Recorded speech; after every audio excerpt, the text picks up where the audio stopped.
এবার $50 billion US treasury bond বিক্রি করে ডোনাল্ড ট্রাম্পকে কড়া হুঁশিয়ারি দিল ভারত। আজকে ভারতের পক্ষ থেকে যে পদক্ষেপ নেওয়া হয়েছে তার শেষ 4 বছরে কিন্তু নেওয়া হয়নি। 21% বেশি ট্রেজারি বন্ড এই প্রথমবার ভারত কিন্তু ডাইলুট করলো। এবং ফরেক্স রিজার্ভ অর্থাৎ বৈদেশিক সঞ্চয়ে ভারত কিন্তু গোল্ডের পরিমাণ বাড়িয়ে 880 টনে নিয়ে গেল। নিঃসন্দেহে একটি বড় বার্তা। এমন একটি সময় এই পদক্ষেপ নেওয়া হলো যখন ডোনাল্ড ট্রাম্পের আমেরিকা ভারতকে প্রতিটি পদক্ষেপে আন্তর্জাতিক স্তরে পিষে মারার চেষ্টা করছে। প্রাথমিকভাবে ডোনাল্ড ট্রাম্প যখন ট্যারিফ এই শব্দটির উৎপত্তি আন্তর্জাতিক স্তরে নিয়ে এসেছিল, তখন অনেকেই ভেবেছিলেন যে আমেরিকার কাছে হয়তো বিশ্বের সমস্ত দেশ গিয়ে পায়ের তলায় পড়বে এবং বলবে, ভাই আমাদের উপর থেকে এই ধরনের ট্যারিফ চাপিয়ে দাও। কিন্তু যারা বুক চিতিয়ে লড়াই করতে পারে দিনের শেষে তারাই কিন্তু জেতে, তার প্রমাণ দিয়েছে ভারত। এমনকি ভারতকে দেখে আজ ব্রিক্সের একাধিক রাষ্ট্র যেমন ব্রাজিল, চায়না, একাধিক গুরুত্বপূর্ণ শক্তি ডোনাল্ড ট্রাম্পের এই ট্যারিফের বিপক্ষে যুদ্ধ ঘোষণা করেছে। অবস্থা এতটাই খারাপ জায়গায় চলে গেছে ট্রাম্পের যে তাদের দেশের প্রায় 1000টি কোম্পানি এই ট্যারিফের বিপক্ষে সুপ্রিম কোর্টে অবধি মামলা করে ফেলেছেন। ফলে ট্যারিফ কোনো অস্ত্র হতে পারে না, ভারত প্রথম থেকেই কিন্তু বলেছে।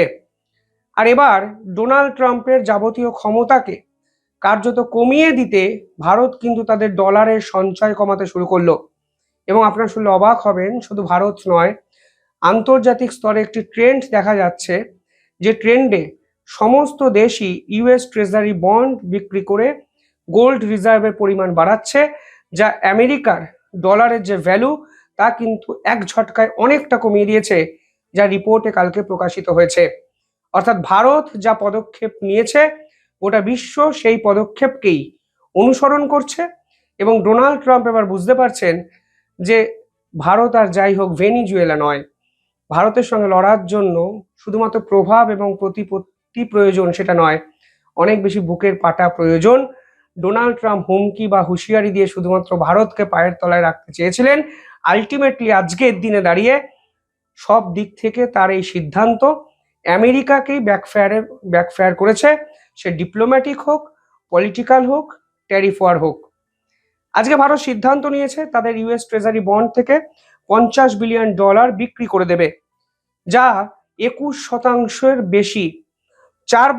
শেষ 4 বছর যদি দেখেন, এত ইউএস ট্রেজারি বন্ডের বিক্রি করার কথা কিন্তু ভারতের ছিল না, ভারত করেওনি। পাশাপাশি গোল্ড রিজার্ভের পরিমাণ ইতিহাসে প্রথমবারের জন্য ইউএস ট্রেজারি বন্ডের সঞ্চয়কে ছাপিয়ে গেল। আমি একটি ম্যাপ আপনাদের দেখাচ্ছি স্ক্রিনের বাঁদিকে, আপনারা দেখুন এই যে পার্টিকুলার দুটো লাইনের ডিফারেন্স দেখছেন, উপরের লাইনটি হলো ইউএস ট্রেজারি বন্ড এবং নিচেরটি অ্যাশ কালার টাইপের লাইনটিকে বলা হচ্ছে গোল্ডের সঞ্চয়।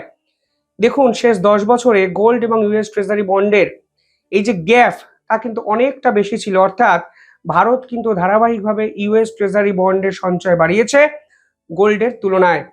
কিন্তু 2025-এ এসে আপনারা দেখুন এই লাইনটি নিচের দিকে ডাউন হয়ে গেছে। অর্থাৎ ইউএস ট্রেজারি বন্ড নিম্নমুখী এবং গোল্ডের সঞ্চয়ের পরিমাণ ঊর্ধ্বমুখী।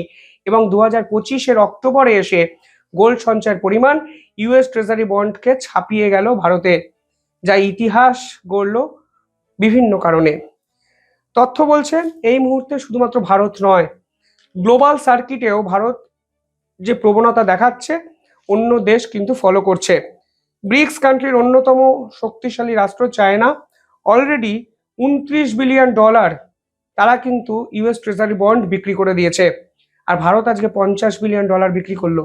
ফলে একটা জিনিস পরিষ্কার হয়ে যাচ্ছে, রাশিয়ার যে ডিডলারাইজেশনের স্বপ্ন, যে রাশিয়ার সঙ্গে তাল মিলিয়ে ভারত চীন একত্রে শক্তিশালী জোট গঠন করে আমেরিকার যে অহংকার, যে দর্প চূর্ণ করে দেওয়ার স্বপ্ন, তা কিন্তু একটু একটু করে পূরণ হচ্ছে এবং ডোনাল্ড ট্রাম্পের ঘুম ওড়ার জন্য যথেষ্ট।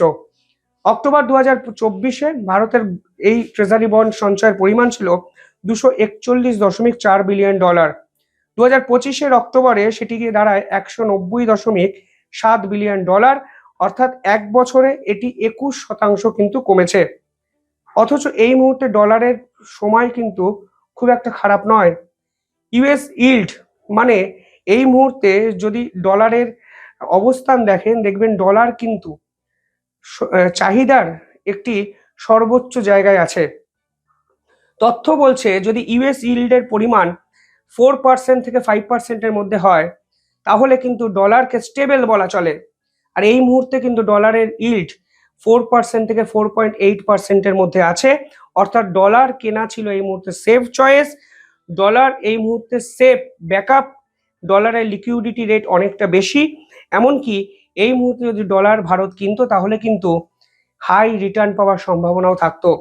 কিন্তু ভারত এর উল্টো পদক্ষেপ নিয়েছে, অর্থাৎ ডলার না কিনে ডলার বিক্রি করে দিয়েছে। ফলে একটা জিনিস পরিষ্কার, ভারত কিন্তু তাদের এই মুহূর্তে সঞ্চয় কি হবে বা হাই রিটার্ন কি পাবো এর থেকে অনেক বেশি ভাবছে আমেরিকাকে স্ট্র্যাটেজিক রিপ্লাই দেওয়ার জন্য। আমেরিকার সমস্ত গর্জন আসলে যে বর্ষণ নয় তা কিন্তু ভারত প্রমাণ করে দিচ্ছে প্রতি মুহূর্তে। পাশাপাশি আজকে যে তথ্য সামনে এসে সেখানে বলা হচ্ছে এই ধরনের পদক্ষেপ আসলে ভারতের যে গ্লোবাল স্ট্র্যাটেজি সেটাকে কিন্তু মজবুত করে ফেলছে। ফলে ভারত বৈদেশিক মুদ্রার সঞ্চয় ডাইভার্সিফিকেশন চাইছে।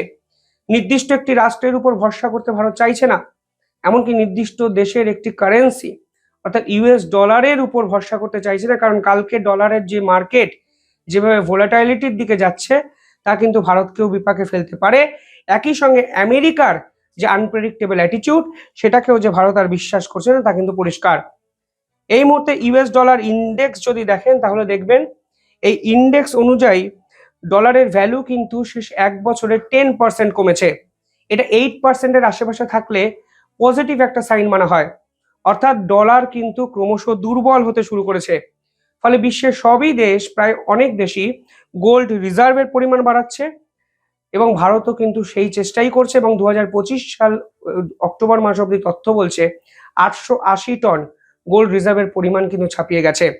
এই মুহূর্তে ডলারকে পাশ কাটিয়ে ভারত ইউরো এবং ব্রিটেনের পাউন্ডসের রিজার্ভ বাড়াচ্ছে, এমনকি নন ডলার লিকুইড যে ইনভেস্টমেন্টগুলো আছে তার পরিমাণও কিন্তু বাড়াচ্ছে। অর্থাৎ একই কাজে মানে একটি কাজেই দুটি বার্তা, ভারতের ভবিষ্যৎকে সুগঠিত করা, অন্যদিকে ডোনাল্ড ট্রাম্পকে জোরালো বার্তা দেওয়া। এবং সামগ্রিকভাবে যদি লং টার্ম জিওপলিটিক্যাল গোল ভাবেন সেখানে কিন্তু ডিডলারাইজেশনের প্রসেস ভারত শুরু করে দিল। ব্রিক্স কান্ট্রিগুলোকে যেভাবে ভারত কথা দিয়েছে সেই কথা কিন্তু ভারত রাখলো।